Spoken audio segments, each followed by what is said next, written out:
Rachel Scott, ABC News, as we begin our Monday morning. Of course, Maine, locally, regionally, the presidential primary on the Republican side shifting there. Nikki Haley there last night. Big day tomorrow. We're going to have some expert analysis coming up live. Good morning, New Hampshire. Good morning, Maine. Good morning to the country. Good morning beyond. Thousands of you are streaming each morning now, of course, on any smart device. Hey, Google, hey, Alexa, play the pulse of an age.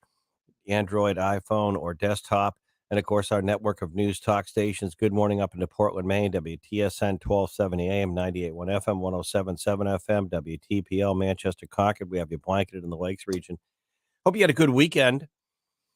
Pretty okay out there. And J-Dog, kind of a weird stretch of weather this week as we had a big weekend next week. And of course, you get a tad older as we do something with the clocks. But this week, J-Dog, starting off pretty mild.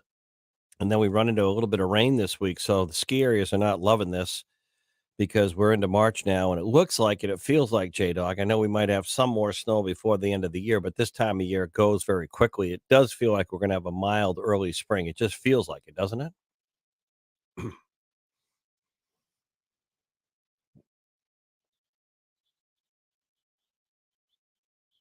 Yeah. What is it, J-Dog? What's more important, daylight savings or your birthday or both? About equal?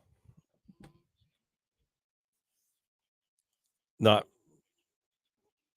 not a, don't rush it, J-Dog. Trust me. Don't rush it. Goes quickly. You will. You're doing great. All right, big day. Possibly, we could see a Supreme Court ruling out today on this whole budget. I'm sorry, a ballot. I'm looking at budgets here. Ballot eligibility, and as it pertains to these cases like Colorado and Maine for former President Donald Trump on the 14th Amendment, and how it applies to presidents. Also, a big voting day tomorrow, as we said, and increasing pressure on the president and the Biden administration to get some kind of a meaningful ceasefire in Gaza between Israel and Hamas. Our own White House correspondent John Decker out of the gate early, live and local this morning. Good morning, John. Oh, I sorry. I thought you had John. I thought you were going to the phone lines. Okay, Steiny's 920. He called in. Biden facing pressure, and particularly among his own ranks, if you will, to get some kind of a ceasefire between Israel and Hamas. Also, Michael Graham may be joining us a little bit later on in the Hampshire Journal.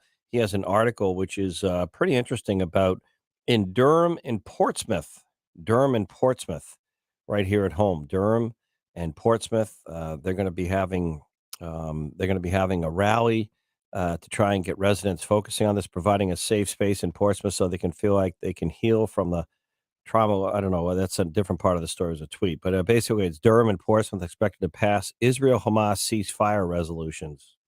So, wait a minute.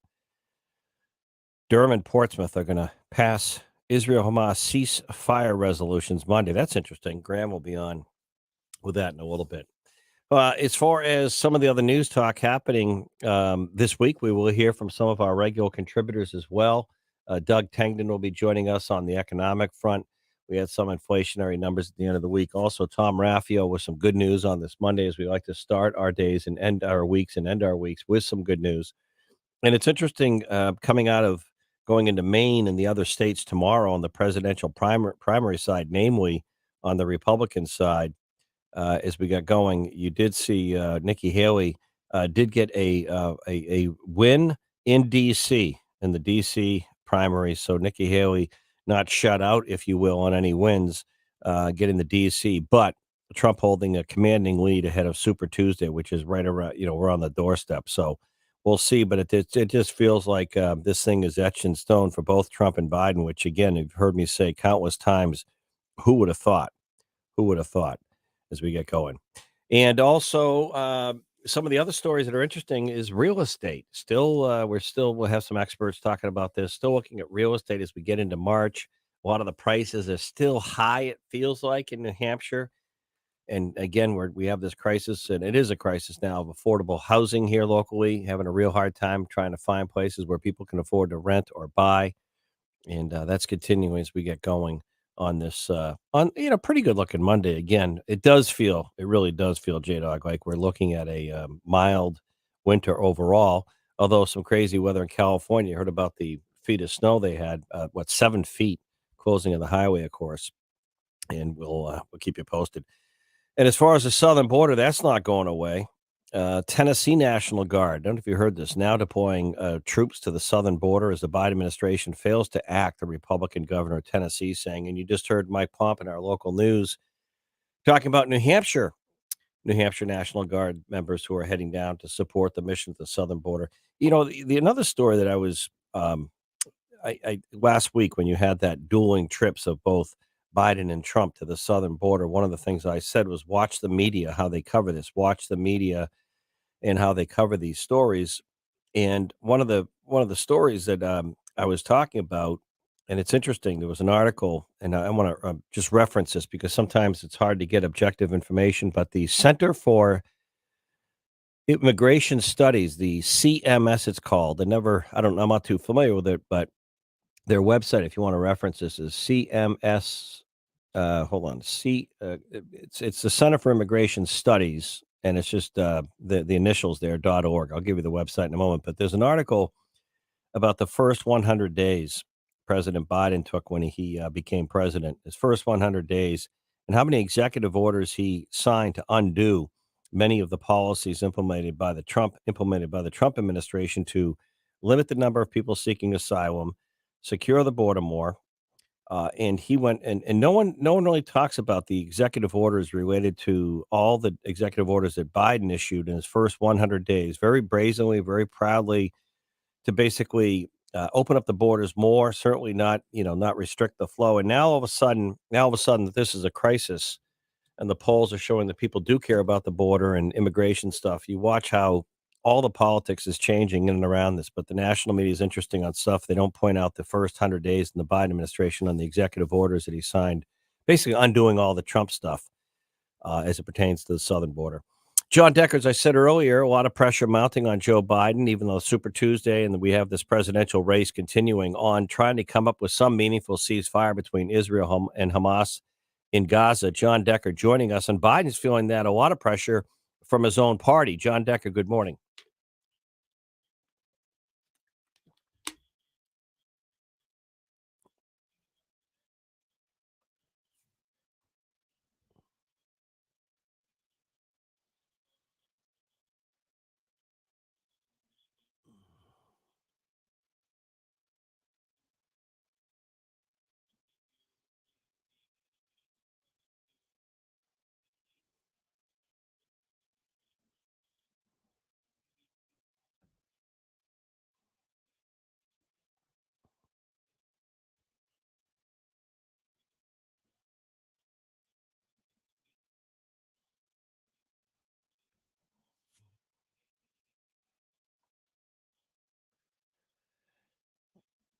Yeah, and we'll see where it goes. You know, I, I just, I have my own thoughts, and I know people form opinions, and I just kind of understand. I remember there was a ceasefire in place in Gaza before October 7th, and it's just amazing, even in this country, how Hamas is viewed versus Israel. But all right, John, what do you think? Do you think they're gonna come up? Because remember when I was just thinking a week ago.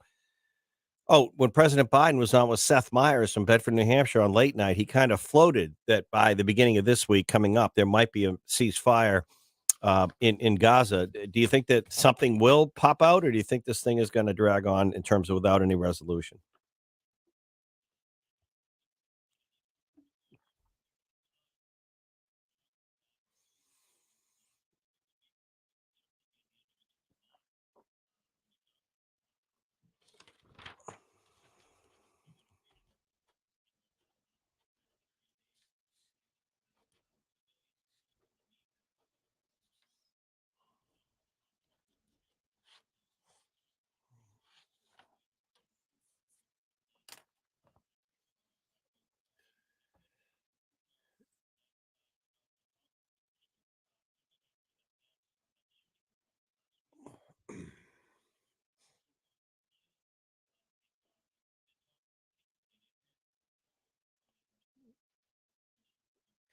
Thank you, John Decker, our own White House correspondent. Have a good Monday and week. We'll catch you tomorrow.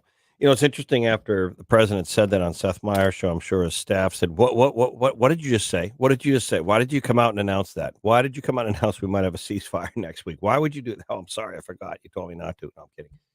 Hey, speaking of Super Tuesday, It's interesting to look at some of these states that are in line here, not only Maine, but in Texas and California. Let's just look at two big, delegate rich states, Texas, California. In California, let's start with California. There's still some Republicans left there, apparently.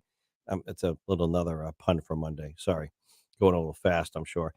Donald Trump, 69% in the polling, Haley, 29. But what about Texas? Trump, 80% polling, Haley, 19%. So this thing feels like it's pretty much over tomorrow. We'll see the course after that. But we're going to get a great update from our own Paul Steinhauser reports for us as well. The 6 Hour Studios. Good morning, New Hampshire. Good morning, Maine. Good morning, the country. Good morning, beyond the pulse of an age. And also for Fox News nationally when we return on this Monday morning. Jack Heath. Hey, Google. Hey, Alexa, play the pulse of an age. Back in a moment.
Yeah, I don't know how our next contributor and guest does it. I mean, tomorrow, I don't know if he just jumps in a Learjet and goes like a helicopter between states and a lot of states tomorrow at 15.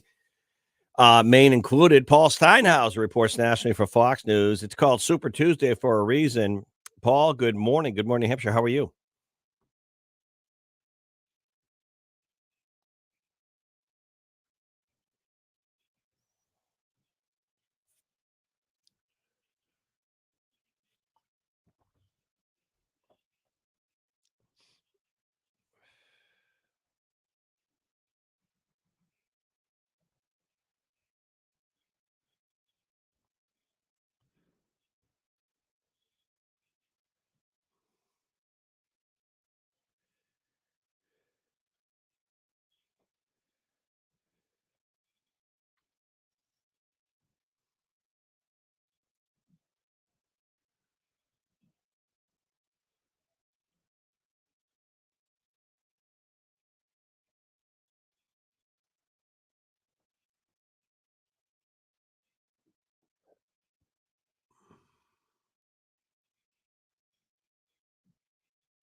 Just a month ago, there was a lot of fanfare on the Democrat side on how much Biden had taken in campaign contributions in January, the presidential side. Now, Donald Trump talking about as he looks to wrapping up the nomination, cutting costs. Some reports that they're talking about some of the budget, what he'll be spending and how he campaigns. Of course, Trump does it differently, doesn't he, Paul? You've been to these events. He doesn't do the traditional media thing, the traditional buying. He does a lot of rallies, but it's a whole different style, isn't it?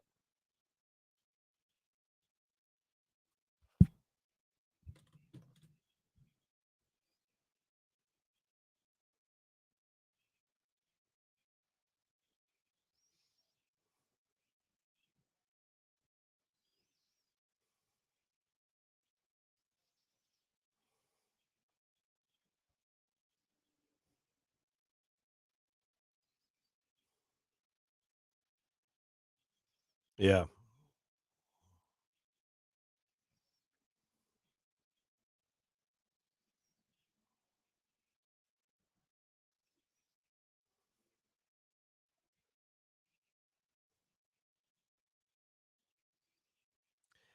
right, Paul Steinhaus reporting live nationally for Fox and for us locally. Thank you, Paul. Yeah, it's going to be interesting once we get through the process of the actual getting enough uh getting enough support in these states to wrap it up to be the nominees, and it's going to be fairly, in my opinion, it's going to be fairly anticlimactic. It's very clear to me that it's Biden and Trump. And it's very clear to me that there's no real third party huge impact. I mean, Robert F. Kennedy Jr., if he gets on enough states' ballots as an independent, he's definitely going to have some impact. I just don't know how meaningful. I don't think, I may be wrong, but I don't think Nikki Haley bows out of this thing and then jumps as a third party independent candidate under the no labels auspices or a Chris Christie. I don't, I'm not sure. I guess crazier things have happened in American politics, but historically it just doesn't feel or seem like that. But we'll see where it goes. By the way, thank you to Michael Graham, New Hampshire Journal. The website, I was talking about that story about the executive orders that Joe Biden, once he became president, undid basically in his first 100 days when it came to immigration, illegal immigration, and the border and all the border stuff. CIS.org was the Center for Immigration Studies, CIS.org. Thank you very much, Michael. No, I do look at the hypocrisy on the southern border. There's another article that I posted on my show page, or the page I used to promote the show, and I'll reference this one for you. This is I don't know if any of you go to look at the Daily Mail, but they have some interesting features sometimes. They did a story, um, and the headline, it's about a rancher, John Ladd. You can reference this, Ladd. He did a I'm sorry, he owns a ranch in Arizona for 10 and a half miles along the Mexican border. You want to get an eye-opening story about the crap that's happening on the border. You look at, he has all kinds of, cattle and a beautiful ranch, 10 and a half miles, and he said his ranch and the border have become like a cesspool because of the southern border and the humanitarian, the legal trade of basically moving people. These guides, he says 2 the cartels in Mexico, a couple of the biggest, which the DEA have identified, they basically control the entire side of Mexico, a cartel. He talks about rape trees on his land, rape trees, not grape, rape. And it's because all the clothing of young girls and women are just sort of thrown onto the tree and hang there because the guides inevitably said almost all, his quote was, and this is John Ladd, almost all the women who come across risking their lives to get across the border, get raped eventually by their guides before they cross the border. He talks about the smuggling, the drugs, the humanitarian smuggling, the violence, and he's just trying to protect his border.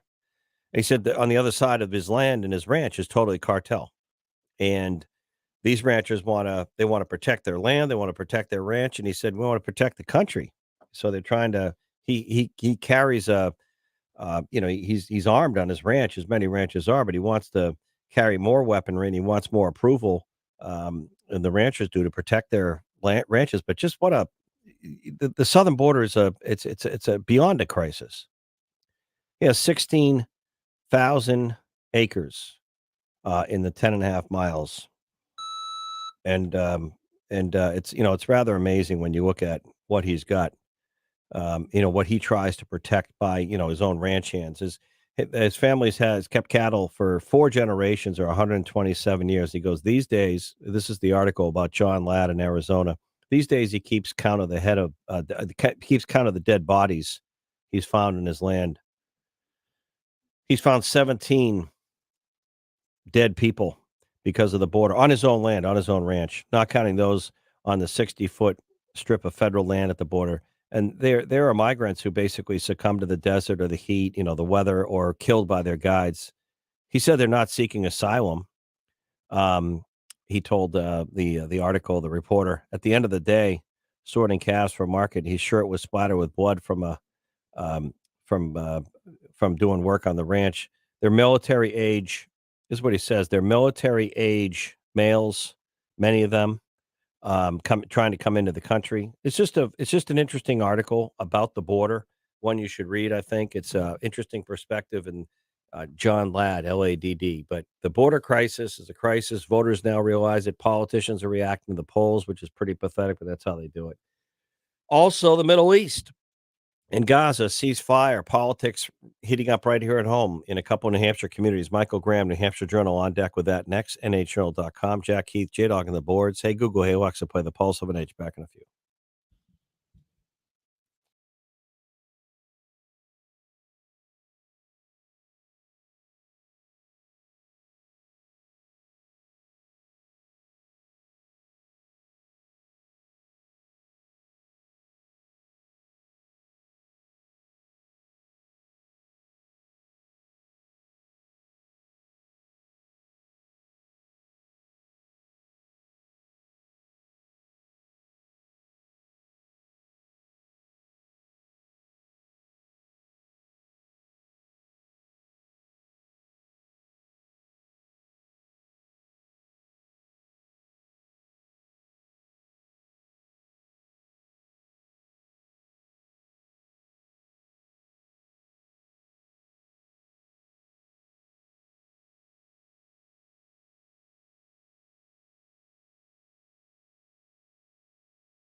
polls are driving politics and policies now, or at least appearances on the southern border.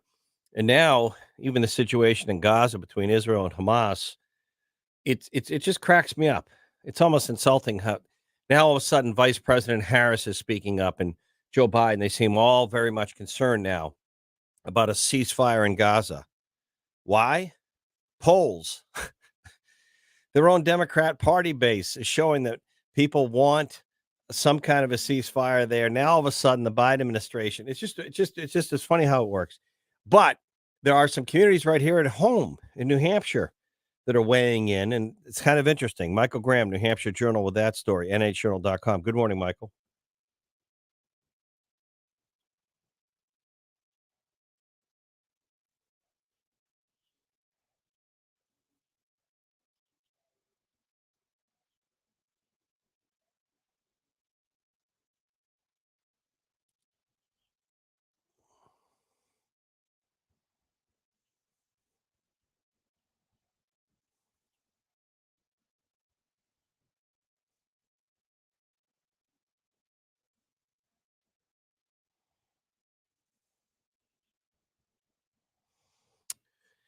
What do you make of that? What, I mean, just it doesn't surprise me on one hand, given the community, it doesn't surprise me. But what do you think?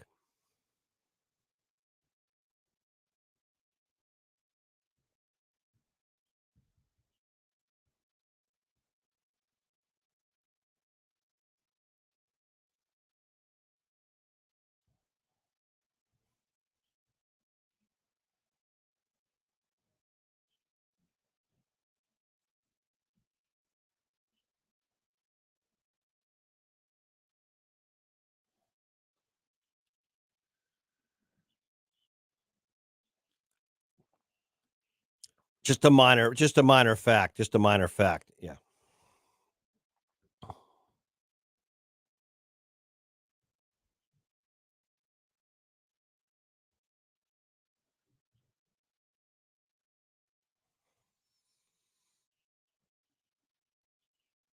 Yes. Yes.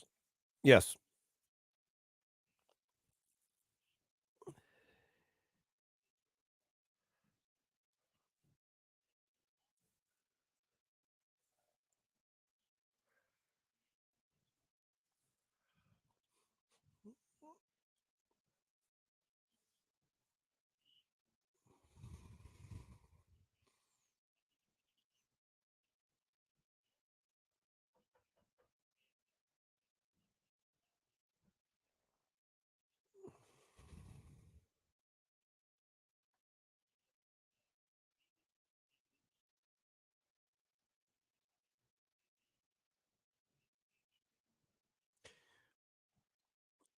Right.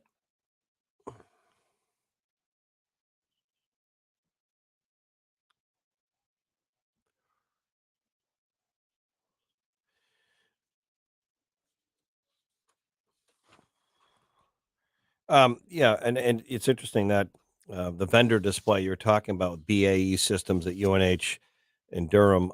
The other one I think was General Dynamics, and I always laugh when these people that are so courageous and bold in their beliefs and they throw red paint on the BA Systems displays or their presentation and the General Dynamics. They're always wearing like a surgical mask and covering up their face, and they're so courageous. Hey, Michael, real quickly, yeah,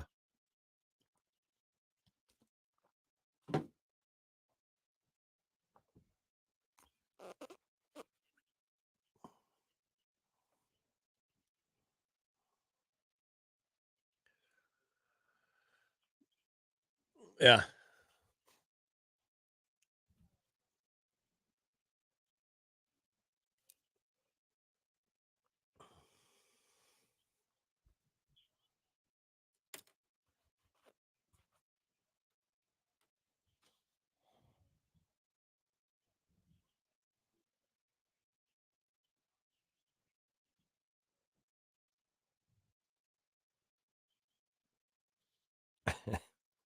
Hey,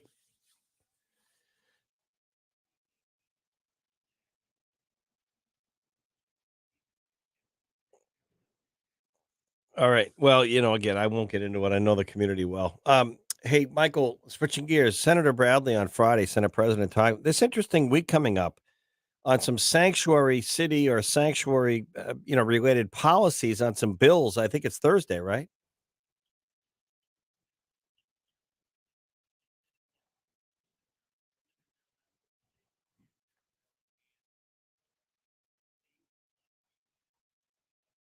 No, no, no. I'm just thinking it's an interesting one to watch this week.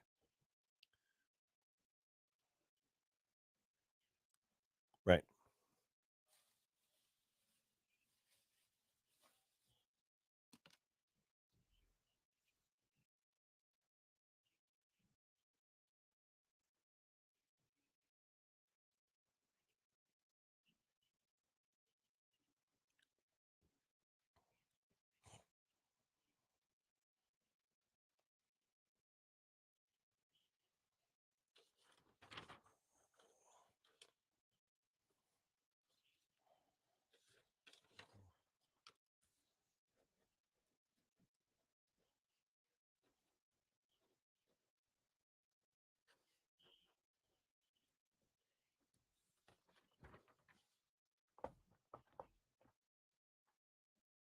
Yeah, it's interesting. Yeah,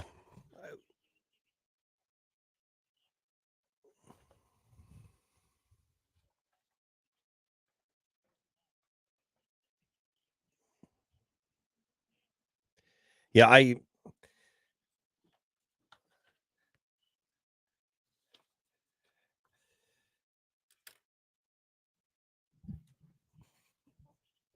good stuff. Michael Graham, NHJournal.com. Thank you, Michael. Get us going for a Monday.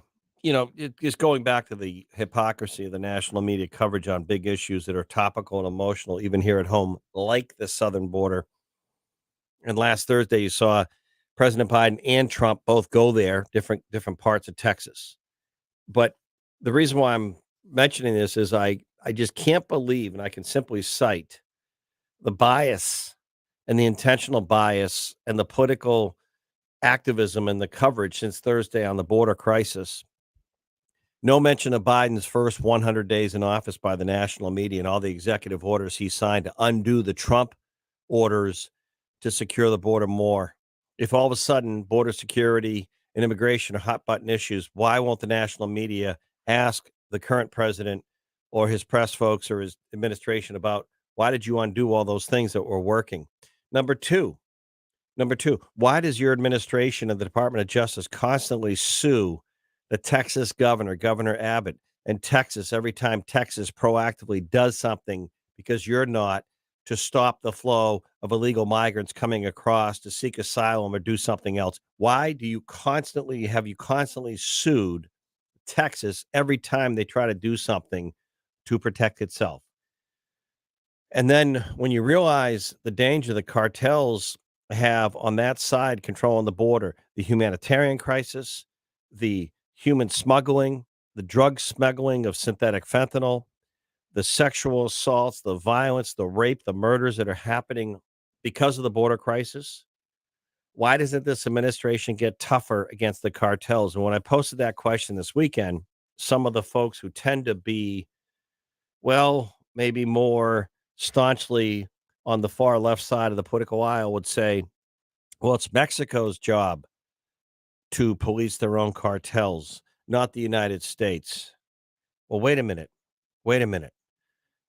Is Syria handling the terrorist organizations that have been bombing our base in Jordan or the Navy or the Red Sea? No, we have declared and we declare terrorist organizations and a direct threat to the security of America, and we will take them out, whether it's by drone or troops. We don't rely on Syria, Iraq, Afghanistan when we declare a terrorist organization. Tell me why the hell the two top Mexican cartels are not terrorist organizations as declared by the DEA on this program more than once. There are two, the Sinaloa cartel, and then and what's the other one, J-Dog? Yeah, thank you. These two multi-billion-dollar cartels are taking advantage of the southern border. They're running the border on the Mexico side, not the Mexican government. The government's afraid of these cartels, and they're profiting on synthetic fentanyl distribution across the border, human trafficking, and worse. And if we declared them any terrorist organization, in my humble definition, I'm not president of the United States, would be any well funded organization that is armed and militant with the goal of destroying Americans is a terrorist organization declared or deemed by the United States. And I, as president, have orders or executive orders to protect the United States from terrorist organizations. We could go after the cartel's money centers. We take sanctions against Putin, Tehran. We could go after their money.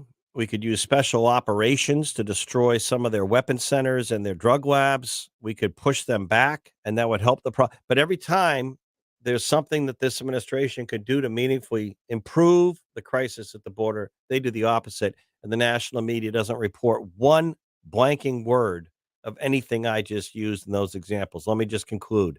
The first 100 days, no national news of the executive orders Biden signed to undo the Trump orders to protect and secure the border. Suing the state of Texas a dozen times every time it does something to protect itself. And the failure to, at any given point, to fortify the border. These states like Tennessee, Georgia, New Hampshire, other states are now doing it to send troops, National Guard, to help Texas and states like Arizona to protect the border. You are not. Why the national media doesn't report this at all? Well, I think you know the answer. Doesn't fit the narrative. Blame Trump, blame Republicans, blame Trump, blame Republicans. Hey, Google, hey, Alexa, play the Pulse of NH. Back on the show in a moment. Our friend Doug Tengden weighing in with some economic thoughts in a moment.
All right, welcome back.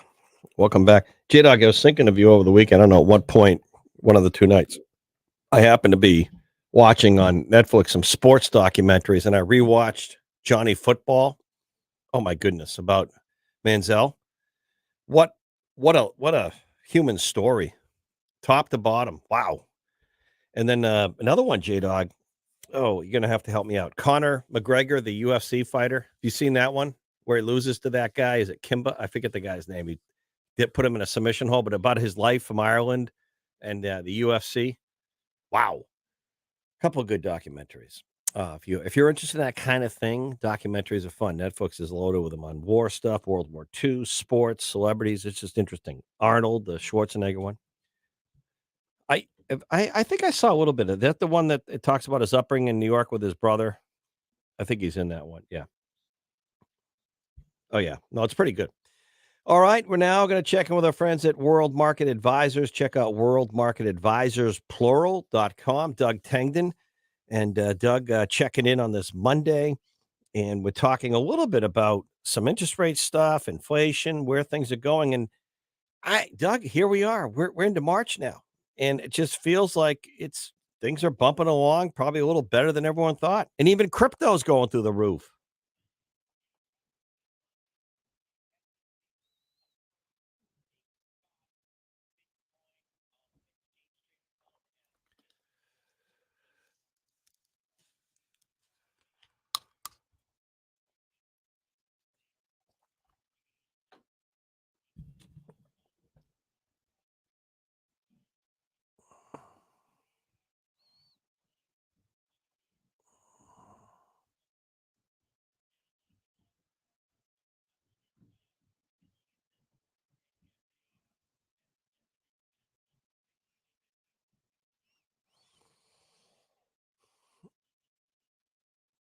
Yeah, a lot of people can't get their arms around it, but I just noticed it's really been going up. I think right now, only because I'm looking at something, Doug, 66,000 per Bitcoin.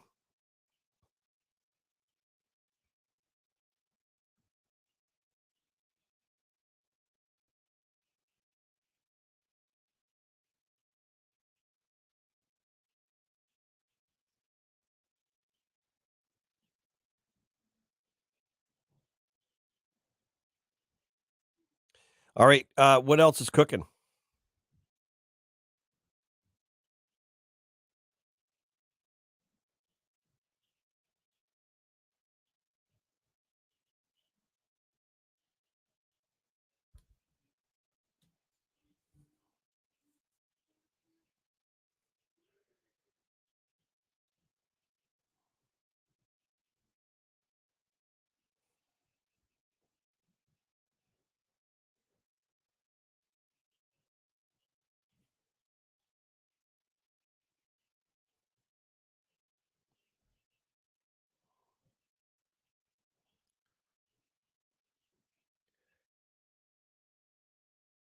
Interesting, yeah. And what about interest rates?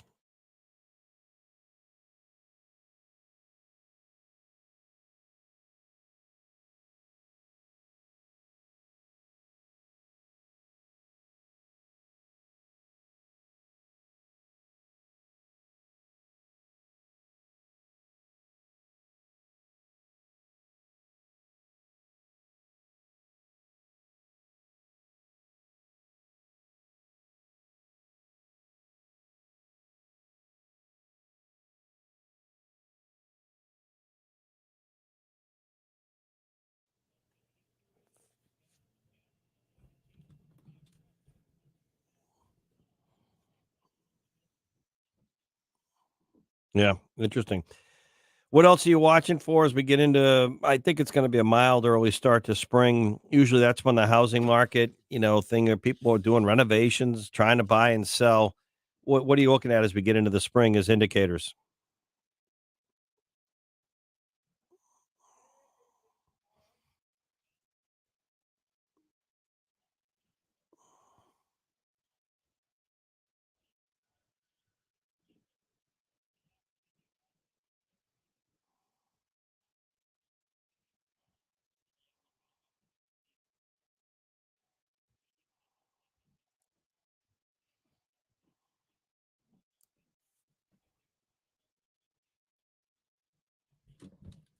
Yeah. All right. Doug Tangton, thank you very much. WorldMarketAdvisors.com. Thank you, Doug. So, in the last week or so, it's very clear to me as we head into Super Tuesday, immigration, the border now, hot button issues for all voters, pretty much, not just Democrat, Republican, Trump, Biden, Independent. Has anyone reminded you, or is this just like, Jack, don't bring this up? Jack, don't be antagonistic and bring up these kind of commonsensical points. Do you know that when Joe Biden first became president, he proudly took out the pen and sat there at his desk and signed as many executive orders to reverse the Trump policy, banning refugees from key regions, enabling flights from those regions to begin within days. In other words, increasing the flow, declaring that the 15,000 annual refugee cap set by Trump will be raised to a number to be determined May 15th. Did a bunch of other stuff to basically reverse Trump's tougher positions at the border. He also paused deportations, safeguarded DACA. Oh, did people just forget all this stuff conveniently? During his first days in office, Joe Biden swiftly moved. This is a CBS story back in 21. To dismantle major parts of the Trump administration's immigration legacy by halting border wall construction. Just little things I'm pointing out here, folks. This is the Biden, Biden, Joe Biden administration. Pausing border wall construction, pausing most deportations from the interior of the U.S., rescinding travel and immigration restrictions. He signed 17 executive orders in a fury, including 6 immigration-related directives shortly after being sworn in. The first thing he did when he became when he became president, the Department of Homeland Security also announced it would implement a 100-day moratorium on deportations for immigrants in the U.S. He suspended the Trump administration's policy of requiring non-Mexican asylum seekers to wait in Mexico on that side of the border. Does anyone remember any of this? Because I didn't hear a peep of this last week. Did you? Did you hear that from any of the networks? All the stuff he undid? We've had 3 steady years of millions of migrants illegally crossing the border. We've had caravans of thousands of people coming here. Why do you think that was? Do you think Biden's first few days in office, where the green light was sent globally, were any reasons for these people to come here? Hey, come here, cross. If you get here and across, you're here. They're not going to deport you. If you get here, doesn't matter if you're a good or bad person, criminally or not, because we've had what? How many people last year did ICE have to deport for rape and murder and gang activity? As these folks would come here and go to sanctuary cities and basically do anything they wanted legally or illegally. No mention at all about reversing the Trump immigration agenda, stopping the wall, pausing deportations. And, I'm just looking at video. Of course, at the time, he's wearing a COVID mask. That's the time we lived in back then, in an office by himself, by the way. That was always a little weird, wasn't it? Not me, people. But all these executive orders that he's got on his desk that he's signing, acts like he's reading them and then he signs them. 17 orders in one sitting. The Homeland Security announced it would implement a 100-day moratorium on deportations for immigrants. You don't think that triggered a lot of people to say, come here? And we all watched this. No one said a damn word. Now, all of a sudden, it's a crisis. Why do you think it's a crisis? You think that just happened in a vacuum? Well, someone's got to point it out. Hey, Google, hey, Alexa, play The Pulse of an Age. Coming up, Neil Vec talking a little Super Tuesday, Maine, and some of our mass voting tomorrow. Looks like former President Trump's a few weeks away from wrapping this thing up. Nikki Haley did get a win in D.C. Good morning, New Hampshire, on this Monday morning as we get into March here. J-Dog on the boards. Top of the 10 o'clock. Well, Vec on deck.